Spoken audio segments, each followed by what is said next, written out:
Hi ಎಲ್ಲರಿಗೂ ನಮಸ್ಕಾರ. ಯಾರೆಲ್ಲ ಓದುವ ರೂಪದಲ್ಲಿ ಅಥವಾ ರೈಟಿಂಗಲ್ಲಿ ನೋಡಬೇಕು ಅಂತ ಇಷ್ಟಪಡ್ತಿರೋ, ಓದಬೇಕು ಅಂತ ಡಿಸ್ಕ್ರಿಪ್ಷನ್ ಕೆಳಗಡೆ ಸೋರ್ಸ್ ಟ್ರಾನ್ಸ್ಕ್ರಿಪ್ಟ್ ಅಂತ ಇದೆ, ಅದನ್ನು ಕ್ಲಿಕ್ ಮಾಡಿ ನಿಮಗೆ ಬರವಣಿಗೆ ರೂಪದಲ್ಲಿ ಪೂರ್ತಿ ಕತೆ ಸಿಗುತ್ತದೆ. ಹಾಗೆ ಋಣಾನುಬಂಧ ಭಾಗ 24 ಎಲ್ಲರಿಗೂ ಸ್ವಾಗತ. ಇತ್ತ ನವನೀತ್ ಕೂಡ ಮೆಹಂದಿ ಶಾಸ್ತ್ರದಲ್ಲಿ ಸಂಗೀತ ಕಚೇರಿಯನ್ನು ನಡೆಸ್ತಾ ಇರ್ತಾರೆ. ಆದರೆ ನವನೀತ್ ಒಲ್ಲದ ಮನಸ್ಸಿನಲ್ಲಿ ಮೆಹಂದಿ ಶಾಸ್ತ್ರದಲ್ಲಿ ಭಾಗಿಯಾಗಿರ್ತಾನೆ. ಯಾಕೆಂದರೆ ಮನೆಯಲ್ಲಿರುವ ಹೆಂಗಸರು ಹಾಗೂ ಬಂದಿರುವ ನೆಂಟರುಗಳಿಗೆಲ್ಲ ಮೆಹಂದಿ ಹಾಕ್ತಾ ಇರ್ತಾರೆ. ಹಾಗೆ ನವನೀತ್ ಕೈಯಲ್ಲಿ ಕೂಡ ಎಸ್ ಅನ್ನುವ ಹಾರ್ಟ್ ಸಿಂಬಲ್ ಹಾಕಿ ಎಸ್ ಅಂತ ಹಾಕಿರ್ತಾರೆ. ಆದರೆ ನವನೀತ್ಗೆ ಯಾವುದೇ ದಿಕ್ಕು ತೋಚದೆ ಏನಪ್ಪ ಮಾಡೋದು ಅಂತ ತುಂಬ ಟೆನ್ಷನ್ನಲ್ಲಿ ಇರ್ತಾನೆ. ಆದರೆ ಏನು ಮಾಡೋದು, ನವನೀತ್ ಕೂಡ ತುಂಬ ಅಡ್ಜಸ್ಟ್ ಆಗೋ ಹೋಗಿರ್ತಾನೆ. ಬಟ್ ಆದರೆ ಈ ಮದುವೆ ಕೊನೆ ಕ್ಷಣದವರೆಗೂ ಕಾಯ್ತೀನಿ, ನನ್ನ ಮನದರಸಿಯನ್ನೇ ಮದುವೆ ಆಗಬೇಕು ಅನ್ನೋ ಆಸೆಗೆ ಕೊಳ್ಳಿ ಇಟ್ಬಿಟ್ನಲ್ಲ ದೇವರು, ಏನು ಮಾಡಲಿ ನಾನು ಅಂತ ಅವನಿಗೆ ಮದುವೆಯ ಬಗ್ಗೆ ಬಹಳ ಚಿಂತೆ ಉಂಟಾಗಿರುತ್ತದೆ. ಹಾಗೆ ನಗುಮುಖವೇ ಇಲ್ಲದೆ ಬಹಳ ಒತ್ತಡದಿಂದ ಆ ಫಂಕ್ಷನನ್ನು ಅಟೆಂಡ್ ಮಾಡಿರ್ತಾನೆ. ಅಲ್ಲಿ ಎಲ್ಲರೂ ಕೂಡ ನಗುತ್ತಾ ಎಲ್ಲ ಸಾಂಗ್ಗಳಿಗೆ ಡ್ಯಾನ್ಸ್ ಮಾಡ್ತಾ ನವನೀತ್ನ ಎಳೆದು ಮುಂದೆ ನಿಲ್ಲಿಸ್ತಾರೆ. ನೀನು ಡ್ಯಾನ್ಸ್ ಮಾಡೋ, ಎಂಜಾಯ್ ಮಾಡೋ, ನಿನ್ನ ಮದುವೆಯಲ್ಲಿ ನೀನೇ ಎಂಜಾಯ್ ಮಾಡಿಲ್ಲ ಅಂತಂತಂದರೆ ಮತ್ತಾರು ಎಂಜಾಯ್ ಮಾಡ್ತಾರೆ, ಈ ರೀತಿ ನೀನೇ ಸಪ್ಪಗಾಗಿ ಹೋಗಿದೆಯಲ್ಲ, ಯಾಕೆ ಏನಾಯಿತು ಅಂತ ಕೇಳ್ತಾರೆ. ಏನಿಲ್ಲ, ಹಾಗೆ ಸುಮ್ಮನೆ ವರ್ಕ್ ಟೆನ್ಷನ್ ಅಷ್ಟೇ.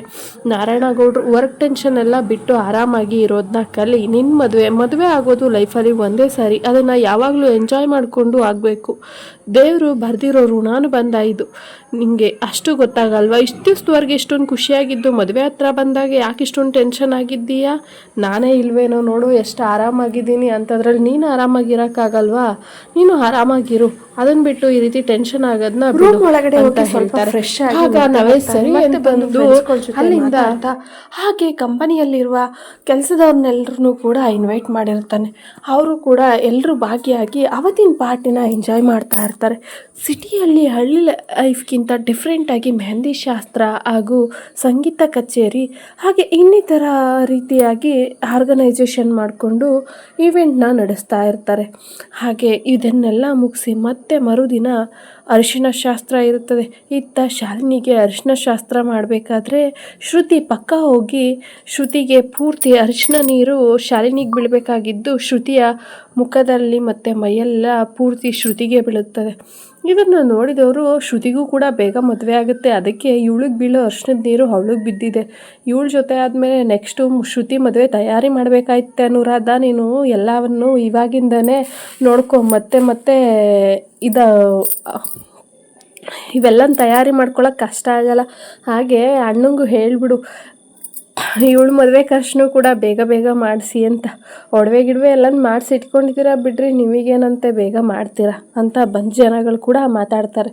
ಶ್ರುತಿ ಹಾಗೆಲ್ಲ ಏನಿಲ್ಲ ಆಂಟಿ, ಮಿಸ್ಸಾಗಿ ನನಗೆ ಬಿದ್ದಿದೆ ಅಷ್ಟೇ, ನಾನು ಹೋಗಿ ಫ್ರೆಶ್ ಆಗಿ ಬರ್ತೀನಿ, ಸ್ನಾನ ಮಾಡಿಕೊಂಡು ಇರಿ ಅಂತ ಹೇಳಿ ಶ್ರುತಿ ಸ್ನಾನ ಮಾಡೋಕ್ಕೆ ಹೋಗ್ತಾಳೆ. ಇತ್ತ ಶಾಲಿನಿಗಂತೂ ವಿಪರೀತ ಕೋಪ. ಯಾಕೆ ಇವಳು ಬರ್ತಾಳೆ, ನನ್ನ ಮದುವೆಗೆ ಇವಳನ್ನ ಸೇರಿಸಲೇಬಾರ್ದು, ಇವಳಿಂದ ಬರೀ ಎಲ್ಲ ಹೀಗೆ ನನಗೆ ಬೀಳ್ಬೇಕಾಗಿ ದರ್ಶನ್ ನೀರು ಇವಳಿಗೆ ಬೀಳ್ತು, ನಾನು ಪಡೋ ಸಂಭ್ರಮ ಎಲ್ಲ ಇವಳು ಪಡ್ತಾಳ, ಹೇಗೆ ಇದು ಏನು ಕತೆ ಅಂತ ತುಂಬ ಇದು ಮಾಡ್ತಾ ಇರ್ತಾಳೆ. ಆದರೆ ಶಾಲಿನಿ ಏನೇ ಮಾಡಿದರೂ ಶ್ರುತಿಗೆ ಆಗುವಂಥ ಕೆಲವು ಒಳ್ಳೆಯ ಕೆಲಸಗಳು ಆಗ್ತಾ ಇರ್ತವೆ. ಶಾಲಿನಿ ಎಷ್ಟೇ ದ್ವೇಷ ಮಾಡಿದ್ರೂ ಶ್ರುತಿನ ಎಲ್ಲರೂ ಪ್ರೀತಿಸ್ತಾನೆ ಇರ್ತಾರೆ.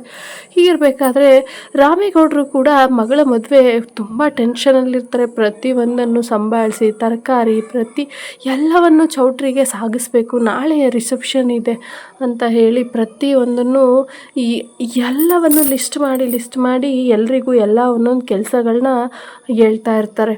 ಅನುರಾಧ ಕೂಡ ಪ್ರತಿಯೊಂದು ಗಡಿಗೆ ಮತ್ತು ದೇವ್ರ ಥರ ಕಾರ್ಯಗಳು ಎಲ್ಲವನ್ನು ಸಿದ್ಧತೆ ಮಾಡ್ಕೊಳ್ತಾ ಇರ್ತಾಳೆ. ಶ್ರುತಿ ಕೂಡ ಅಕ್ಕನ ಬ್ಯಾಗ್ ಪ್ಯಾಕ್ ಮಾಡೋಕ್ಕೆ ಹೆಲ್ಪ್ ಮಾಡೋಕ್ಕೆ ಅಂತ ಬರ್ತಾಳೆ. ಆದರೆ ಶಾಲಿನಿಗೆ ಅವಳ ಕೈಲಿ ಬ್ಯಾಗ್ ಪ್ಯಾಕ್ ಮಾಡಿಸ್ಕೊಳ್ಳೋಕ್ಕೂ ಇಷ್ಟ ಇರಲ್ಲ. ಆದರೆ ಶ್ರುತಿ ಅವಳಿಗೆ ಇಷ್ಟ ಆದಂಥ ಸೀರೆ ಮತ್ತು ಹಾಗೆ ಕೆಲವೊಂದಷ್ಟು ಒಡವೆಗಳು, ಮೇಕಪ್ ಐಟಮ್ಸ್ನ ಸ್ವಲ್ಪ ಇದ್ದರೂ ಕೂಡ ಪ್ಯಾಕ್ ಮಾಡಿ ನೀಟಾಗಿ ಎತ್ತಿಟ್ಕೋತಾಳೆ. ಅಮ್ಮನಿಗೂ ಕೂಡ, ಅಮ್ಮ ನಿನಗೆ ಏನೇನು ಬೇಕು ಹೇಳಮ್ಮ, ನಾಳೆ ಚೌಟ್ರಿಗೆ ಹೋದರೆ ವಾಪಸ್ ನಾಳಿದ್ದೇ ಅಲ್ವಾ ಬರೋದು, ಹಾಗಾಗಿ ಎಲ್ಲವನ್ನು ಈಗಲೇ ಪ್ಯಾಕ್ ಮಾಡೋಣ ಅಂತ ಹೇಳಿ ಅಮ್ಮನ ಹತ್ರನೂ ಕೂಡ ಹೇಳಿ ಅಮ್ಮ ಅಪ್ಪಂಗೆ ಇಬ್ಬರಿಗೂ ಕೂಡ ಬಟ್ಟೆಗಳನ್ನ ಪ್ಯಾಕ್ ಮಾಡಿ ಅಲ್ಲಿಂದ ಬಂದು ಭತ್ತ ಕುಟ್ಟೋ ಶಾಸ್ತ್ರನ ಇಟ್ಕೊಂಡಿರ್ತಾರೆ ಶ್ರುತಿ ಮನೆಯಲ್ಲಿ. ಭತ್ತ ಕುಟ್ಟುವಾಗ ಹಾಗೆ ರೀಲ್ಸ್ಗಳಿಗೆ ಹೆಜ್ಜೆ ಹಾಕುತ್ತಾ ಶಾಲಿನಿಯ ಫ್ರೆಂಡ್ಸ್ಗಳೆಲ್ಲ ಅವರು ಕೂಡ ಭತ್ತ ಕುಟ್ಟಲು ಬರ್ತಾರೆ. ಆಗ ಅಲ್ಲಿದ್ದವ್ರು ಹೇಳ್ತಾರೆ, ಅಮ್ಮ 5 ಜನ ಮುತ್ತೈದೆಯರು ಪೂಜೆ ಮಾಡಿ ಭತ್ತ ಕುಟ್ಟಾದ್ಮೇಲೆ ನೀವೇನಾದರೂ ಮಾಡ್ಕೊಳ್ಳಿ, ಫಸ್ಟು 5 ಜನ ಮುತ್ತೈದೆಯರ ಕೈಲೇ ಕುಟ್ಟಿಸಿ ಅಂತ ಹೇಳ್ತಾರೆ. 5 ಜನ ಮುತ್ತೈದೆಯರು ಭತ್ತ ಕುಟ್ಟಿ ಆ ಪೂಜೆನ ನೆರವೇರಿಸಿದ ನಂತರ ಇತ್ತ ನವನೀತ್ ಮನೆಯಲ್ಲೂ ಕೂಡ ಅದೇ ರೀತಿ ಪೂಜೆಗಳು ನೆರವೇರ್ತಾ ಇರ್ತವೆ. ಆದರೆ ನವನೀತ್ಗೆ ಇದು ಯಾವುದ್ರಲ್ಲೂ ಇಂಟ್ರೆಸ್ಟ್ ಇರಲ್ಲ, ಯಾಕಂದರೆ ಅವನಿಗೆ ಶ್ರುತಿ ಅಂತಂದರೆ ಬಹಳ ಇಷ್ಟ. ಆದರೆ ಶಾಲಿನಿಯ ಮದುವೆ ಆಗೋ ಋಣಾನು ಬಂದಿದೆ ಅನ್ನೋ ರೀತಿ ಅವನಿಗೆ ತುಂಬ ಹಿಂಸೆ ಅಂತ ಅನ್ನಿಸ್ತಾ ಇರುತ್ತೆ. ಆದರೆ ದೇವರು ನನಗೆ ಮೋಸ ಮಾಡಲ್ಲ ಅನ್ನೋ ಒಂದು ನಂಬಿಕೆ ಮೇಲೆ ಇರ್ತಾನೆ. ಹೀಗೆ ಎಲ್ಲ ಕಾರ್ಯಗಳು ಸುಸೂತ್ರವಾಗಿ ನಡೆಯುತ್ತಿರಬೇಕಾದ್ರೆ ಮನು ಕೂಡ ಬಂದು, ಮನು ಏನೋ ಇಷ್ಟೊಂದು ಎಂಜಾಯ್ ಮಾಡ್ತಾ ಇದ್ದೀಯ ಅಂತ ನವನೀತ್ನ ರೇಗಿಸ್ತಾ ಇರ್ತಾನೆ. ನವನೀತ್ ಎಲ್ಲ ಗೊತ್ತಿದ್ದು ಈ ರೀತಿ ಡ್ರಾಮಾ ಮಾಡ್ತೀಯಲ್ಲ, ನೀನು ನಾಚಿಕೆ ಆಗಲ್ವಾ ಇಡಿಯಟ್ ಅಂತ ಕೋಪದಲ್ಲಿ ಬೈತಾನೆ. ಆಗ ಮನು, ಯಾಕಪ್ಪ ಬೇರೆಯವ್ರ ಮೇಲಿರೋ ಕೋಪ ಎಲ್ಲ ನನ್ನ ಮೇಲೆ ತಂದು ಹಾಕ್ತಾ ಇದೀಯಾ? ನಿನ್ನ ಹಣೆ ಬರೋಕ್ಕೆ ನಿನಗೆ ಆ ಹುಡುಗಿ ಸಿಕ್ಕಿಲ್ಲ ಅಂತಂದರೆ ನಂದೇನು ತಪ್ಪು? ಅದಕ್ಕೋಸ್ಕರ ನನಗೆ ಬೈತಾ ಇದೆಯಲ್ಲ, ಇದು ಸರಿನಾ? ಇದು ನ್ಯಾಯ ಅನಿಸುತ್ತಾ ನಿನಗೇನಾದ್ರೂ?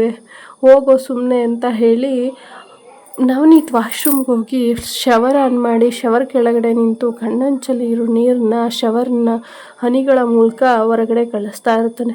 ಈತು ಮೂಕವೇದನೆ ರೀತಿ ಯಾರಿಗೂ ಅರ್ಥ ಆಗ್ತಾ ಇಲ್ವಲ್ಲ ನನ್ನ ಕಷ್ಟ ಅನ್ನೋ ರೀತಿ ನವನೀತ್ ತುಂಬ ಸಂಕೋಚವಾಗಿ ಕಷ್ಟಪಟ್ಟು ಎಲ್ಲವನ್ನು ಅವನ ಮನಸ್ಸಲ್ಲೇ ಮುಚ್ಚಿಟ್ಕೊಂಡು ಕೊರಗ್ತಾ ಇರ್ತಾನೆ. ಇತ್ತ ಶಾಲಿನಿ ಕೂಡ ಫುಲ್ ರೆಡಿಯಾಗಿ ಮೇಕಪ್ ಮತ್ತು ಅವಳ ಫೇಸ್ ವಾಶ್ ಎಲ್ಲವನ್ನೂ ಕೂಡ ಮಾಡಿಸ್ಕೊಂಡಿರ್ತಾಳೆ. ಹಾಗೆ ಇನ್ನೇನು ಚೌಟ್ರಿಗೆ ಹೋಗೋ ದಿನ ಬಂದೇ ಬಿಡುತ್ತದೆ. ಆ ದಿನ ಶಾಲಿನಿಯನ್ನು ಮನೆಯಲ್ಲಿ ಕೂರಿಸಿ ಸ್ವಲ್ಪ ಶಾಸ್ತ್ರಗಳನ್ನು ಮಾಡಿ ಅವಳಿಗೆ ಹಾಲು ಅನ್ನ ತಿನ್ನಿಸಿ ಅಪ್ಪನ ಮನೆ ಹಾಲುಗೆ ತಂದು ಉಕ್ಲಿ ಅಂತ ಹೇಳಿ ಅವಳ ಕೈಯಲ್ಲಿ ಅಕ್ಕಿನ ಅಪ್ಪನ ಮನೆ ತಟ್ಟೆಗೆ ಎರಚಿಸಿ ಅವಳಿಗೂ ಕೂಡ ಅಪ್ಪ ಅಮ್ಮ ಅನ್ನೋ ಫೀಲಿಂಗ್ಸು ಸ್ವಲ್ಪ ಬರುತ್ತೆ. ಆಗ ಅವಳ ಕಣ್ಣಂಚಲ್ಲಿ ಕೂಡ ಸ್ವಲ್ಪ ನೀರು ಹಾಕ್ತಾಳೆ. ಹಾಗೆ ಅಲ್ಲೇ ಇರುವ ಊರಿನ ಗ್ರಾಮ ದೇವತೆಗಳಿಗೆಲ್ಲ ಪೂಜೆ ಮಾಡಿಸಿ ಚೌಟ್ರಿಗೆ ಕರ್ಕೊಂಡೊಯ್ತಾರೆ. ಚೌಟ್ರಿಗೆ ಕರ್ಕೊಂಡು ಸಂಜೆ ಆಗಿರುತ್ತೆ. ಇನ್ನೇನು ಹುಡುಗನ ಕಡೆಯವ್ರು ಕೂಡ ಬರ್ತಾರೆ, ಬೇಗ ಬೇಗ ನಡೀರಿ, ಅವ್ರನ್ನ ವೆಲ್ಕಮ್ ಮಾಡಬೇಕು ಅಂತ ಹೇಳಿ ನವನೀತ್ಗೆ ವೆಲ್ಕಮ್ ಅಂತ ಕೆಲವೊಂದಷ್ಟು ಡೆಕೋರೇಟಿವ್ ಅವರಿಗೆ ಆರ್ಡರ್ ಕೊಟ್ಟು ನವನೀತ್ನ ತುಂಬ ಗ್ರ್ಯಾಂಡಾಗಿ ವೆಲ್ಕಮ್ ಮಾಡ್ತಾರೆ. ಇತ್ತ ಬಳೆ ಶಾಸ್ತ್ರದವರು ಕೂಡ ಬಂದಿರ್ತಾರೆ. ಬಳೆ ಶಾಸ್ತ್ರದವರು ಬಂದಿರೋದ್ರಿಂದ ಶಾಲಿನಿ ಕೈಲಿ ಬಳೆ ಶಾಸ್ತ್ರದವ್ರಿಗೆ ಪೂಜೆ ಮಾಡಿಸಿ ಎಲ್ಲರೂ ಕೂಡ ಅವಳಿಗೆ ಬಳೆ ತೋರ್ಸೋಕ್ಕೆ ಶುರು ಮಾಡ್ತಾರೆ.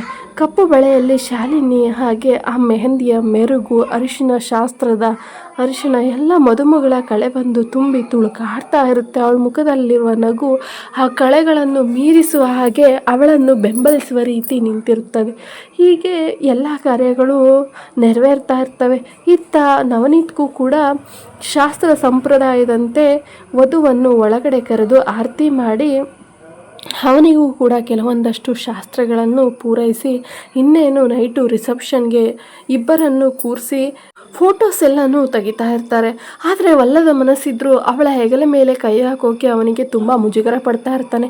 ಆಗ ಫೋಟೋಗ್ರಾಫರ್ ಹೇಳ್ತಾನೆ, ಏನು ಸಾರ್ ನೀವು ಎಂಗೇಜ್ಮೆಂಟ್ ಆಗ್ತಾ ಇದ್ದೀರಾ, ಮದುವೆ ಆಗ್ತಾ ಇದ್ದೀರಾ, ಇಷ್ಟೊಂದು ಮುಜುಗರ ಪಟ್ಕೊಳ್ತಾ ಇದ್ದೀರಲ್ಲ, ಅವ್ರು ನಿಮ್ಮ ಹೆಂಡತಿ ಆಗೋರು ನಾಳೆ ದಿವಸ ಅಲ್ವಾ, ಅವರಿಗೆ ನೀವು ಈ ರೀತಿ ಫೋಟೋಸ್ಗೆಲ್ಲ ಕೊಟ್ಟಿಲ್ಲ ಅಂತಂದರೆ ನಾಳೆ ದಿವಸ ಬೇಜಾರಾಗಲ್ವಾ? ಇವಾಗಲೇ ಅಮ್ಮನವ್ರ ಗಂಡ ಆಗೋದ್ರ ಏನು ಸರ್ ನೀವು ಇಷ್ಟೊಂದು ಎದ್ರುಕೋತಾ ಇದ್ದೀರಾ ಮೇಡಮ್ಗೆ ಹೇಗೆ? ಶಾಲಿನಿ, ಏನು ಫೋಟೋಗ್ರಾಫರ್ ಅಣ್ಣ ನೀವು ಈ ರೀತಿ ಎಲ್ಲ ಮಾತಾಡ್ತಿರಲ್ಲ, ಆ ರೀತಿ ಎಲ್ಲ ಏನಿಲ್ಲ, ಅವರು ಆರಾಮಾಗೇ ಇದ್ದಾರೆ. ಸ್ವಲ್ಪ ನಮ್ಮದು ಹೊಸ ಸಂಬಂಧ, ಹಾಗಾಗಿ ಅವ್ರಿಗೂ ನನಗೂ ಅಷ್ಟೊಂದು ಬಾಂಧವ್ಯ ಬೆಳೆದಿಲ್ಲ, ಎಲ್ಲ ಹೊಸ್ತಲ್ವ, ಮನೆಯವ್ರು ನೋಡಿ ಮದುವೆ ಮಾಡ್ತಾ ಇರೋದು ನಮಗೆ ಅಂತ. ಫೋಟೋಗ್ರಾಫರ್, ಇಬ್ಬರಿಗೂ ಒಪ್ಪಿಗೆ ಇದೆಯಾ ಇಲ್ವಾ ಹೇಗೆ ಮತ್ತು ಹೀಗಾಡ್ತಾ ಇದ್ದೀರಾ? ಇಲ್ಲ, ಇಬ್ಬರಿಗೂ ಒಪ್ಪಿಗೆ ಇದ್ದೇ ಮದುವೆ ಆಗ್ತಾ ಇರೋದು ಅಂತ ಹೇಳ್ತಾಳೆ. ಹಾಗೆ ಫೋಟೋಗ್ರಾಫರ್ ಒಂದಷ್ಟು ಪೋಸ್ಗಳನ್ನ ಕೊಡಿಸ್ತಾ ಇರ್ತಾನೆ.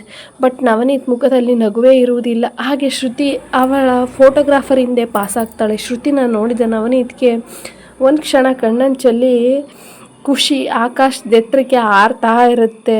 ಅವಳು ನನ್ನ ಪಕ್ಕದಲ್ಲಿ ನಿಲ್ಲಬೇಕಾದವಳು ಅಲ್ಲಿ ಓಡಾಡ್ಕೊಂಡಿದ್ದಾಳಲ್ಲ ಅಂತ ಬೇಜಾರು ಮಾಡ್ಕೋತಾ ಇರ್ತಾನೆ. ಹೀಗೆ ಬೇಜಾರು ಮಾಡ್ಕೋತಾ ಇದ್ದರು. ಇತ್ತ ಬಂಧುಗಳೆಲ್ಲ ಬಂದು ಅವರಿಗೆ ಶುಭ ಹಾರೈಸಿ ಮುಯಿ ಕೊಡೋರು ಮುಯಿಗಳನ್ನ ಕೊಡ್ತಾ ಇರ್ತಾರೆ.